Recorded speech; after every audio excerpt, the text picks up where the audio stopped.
Shri M.K. Vishnu प्रसाद, கடலூர் மக்கள் சபையின் உறுப்பினராக தேர்ந்தெடுக்கப்பட்ட மேலப்பட்டு கிருஷ்ணசுவாமி விஷ்ணு பிரசாத் ஆகிய நான் சட்ட முறையில் அமைவுற்ற இந்திய அரசமைப்பின் பால் உண்மையான நம்பிக்கையும் பற்றும் பூண்டிருப்பேன் என்றும் இந்திய நாட்டின் இறையாண்மையையும் ஒருமைப்பாட்டையும் நிலைநிறுத்துவேன் என்றும் ஏற்கவுள்ள கடமையை அகத்தூய்மையுடன் ஆற்றுவேன் என்றும் கடவுளை முன்னிறுத்தி பிரமாணம் செய்கிறேன்.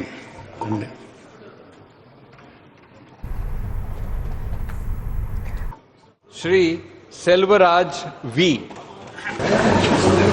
18வது மக்களவையின் உறுப்பினராக தேர்ந்தெடுக்கப்பட்ட நாகப்பட்டினம் வை. செல்வராஜ் என்னும் நான் சட்டப்பூர்வமாக நிறுவப்பட்டுள்ள இந்திய அரசமைப்பில் உண்மையான நம்பிக்கையும் பற்றுதலும் கொண்டிருப்பேன் என்றும் இந்திய நாட்டின் இறையாண்மையையும் ஒருமைப்பாட்டையும் நிலைநிறுத்துவேன் என்றும் நான் மேற்கொள்ள இருக்கும் கடமையை நேர்மையுடன் நிறைவேற்றுவேன் என்றும் உளமாற உறுதி கூறுகிறேன்.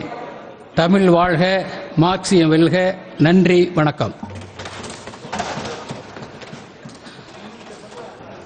श्री मुरसोली एस.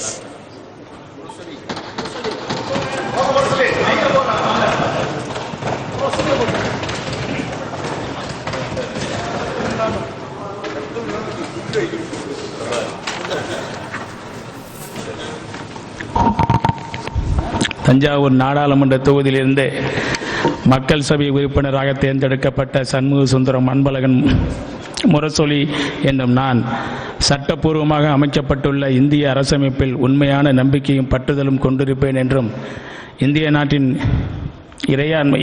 இறையாண்மையும் ஒருமைப்பாட்டையும் நிலைநிறுத்துவேன் என்றும் நான் மேற்கொள்ள இருக்கும் கடமையை நேர்மையுடன் நிறைவேற்றுவேன் என்றும் உளமாற உறுதி கொள்கிறேன். வாழ்க தமிழ். தந்தை பெரியார், பேரறிஞர் அண்ணா, தலைவர் கலைஞர் புகழ் ஓங்குக. வளர்க முத்துவேல் கருணாநிதி ஸ்டாலின். எங்களின் அடுத்த தலைவர் அண்ணன் உதயநிதி. எங்களுடைய டெல்டா விவசாயிகளை காவிரியில் நீரை துறந்து டெல்டா விவசாயிகளை காப்பாற்று.